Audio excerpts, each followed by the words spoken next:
आईडीटीवी इंद्रधनुष ने कुछ दिनों पहले क्या बूढ़ी हो रही है आजसू पार्टी टाइटल से एक स्टोरी चलाई थी। इस स्टोरी में हमने आपको बताया था कि कैसे एक एक कर आजसू पार्टी के सभी बड़े नेता पार्टी छोड़ रहे हैं, चाहे कारण अलग अलग ही क्यों न हो। विधानसभा चुनाव के दौरान टिकट की आस लगाए बैठे कई नेताओं ने तब आजसू को अलविदा कह दिया जब पार्टी उनकी पसंद की सीट बीजेपी से टिकट बंटवारे में नहीं ले पाई। इनमें चंदन कियारी से झामुमो विधायक उमाकांत रजक, हटिया सीट से चुनाव लड़ने की आस में बैठे भरत कांशी, जामताड़ा से चुनाव लड़ने के लिए इच्छुक पार्टी के केंद्रीय महासचिव तरुण गुप्ता जैसे नाम शामिल हैं। इसके बाद विधानसभा चुनाव में आजसू पार्टी को गहरी चोट लगी। पार्टी कुल 10 सीटों पर चुनाव लड़ी, लेकिन सफलता केवल एक सीट पर मिली। मांडू सीट को आजसू मात्र 200-300 वोटों के मामूली अंतर से जीत पाई। खुद पार्टी के सुप्रीमो सुदेश महतो चुनाव हार गए। कुछ दिन पहले लोहरदगा से 3 बार आजसू प्रत्याशी रहीं और आजसू के संस्थापकों में से एक स्वर्गीय कमल किशोर भगत की पत्नी नीरू शांति भगत ने भी पार्टी छोड़ दी। इसके बाद से ही ये चर्चा तेज हो गई है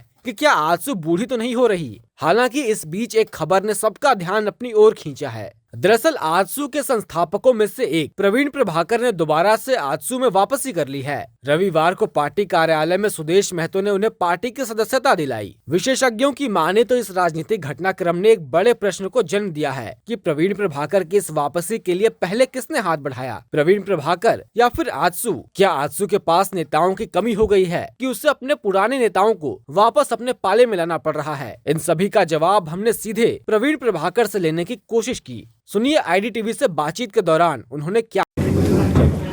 प्रवीण जी, लंबे समय के बाद आप आजसू में वापस आए हैं। लोग आपको कई नाम दे रहे हैं, खेवनहार का भी नाम आपको मिल रहा है। लगता है उस भूमिका में आप नजर आएंगे पार्टी के लिए? नहीं, खेवनहार तो नाव में बैठा हुआ अगर 10 नाविक है तो सब खेवनहार ही है। कोई अकेला खेवनहार नहीं हो सकता है। जिस नाव में हम बैठेंगे नेचुरल है, उसको खेने का भी काम करेंगे, चप्पू चलाने का काम करेंगे। पहले से जो है वो भी चला रहे हैं, जो नए आएंगे वो भी चलाएंगे। ऐसा देखा जा रहा है कई पुराने नेता पार्टी छोड़ रहे हैं, चाहे उमाकांत रजक हो या फिर लोहरदगा से आजसू प्रत्याशी।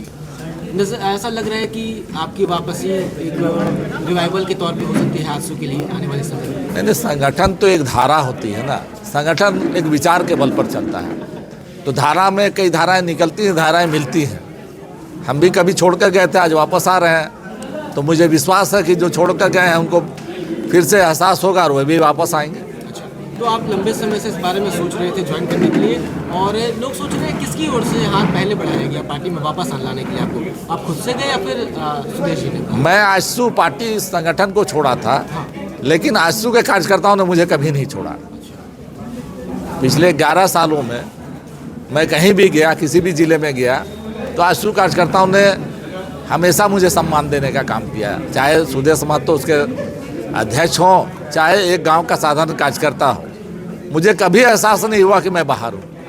आप पहले सोच के आए हैं क्या क्या करना है पार्टी में आने वाले समय में? नहीं, सोचना, जो हम लोगों ने संघर्ष किया झारखंड आंदोलन में, उस संघर्ष के मुद्दों को तो मैं भाजपा में रह के भी उठाता था। वहाँ भी उन चीज़ों को आगे बढ़ाया। रघुवर दास जी मुख्यमंत्री थे, उनको कई चीज़ों को कहा। आंदोलनकारियों को पेंशन देने का काम हमने शुरू कराया रघुवर दास जी के हाथ से। तो जो मुद्दे, जो संघर्ष में जो मुद्दे हम लेकर आते हैं, जहाँ रहेंगे वो मुद्दे हैं, झारखंडी जनता के मुद्दे हैं। इसी तरह के पद को भी लेकर बात हुई है पार्टी में? नहीं, पार्टी में मेरे ख्याल से प्रवीण प्रभाकर को आजसू में जितना सम्मान मिल रहा है, या नहीं रहने पर भी जितना सम्मान मिला, वो पद से बहुत ऊपर की चीज़ है। और बीजेपी छोड़ने का कोई विशेष कारण? नहीं, बीजेपी तो मैं 5 साल से सक्रिय राजनीति से दूर था। कुछ सामाजिक कार्यों में लगा था, आंदोलनकारियों के मुद्दों में लगा था। बहुत दिन से राजनीतिक गतिविधि में तो मैं थोड़ा ब्रेक लेता हूँ, तो मैंने ब्रेक लिया हुआ था। बहुत बहुत शुक्रिया हमारे साथ बातचीत। ठीक है।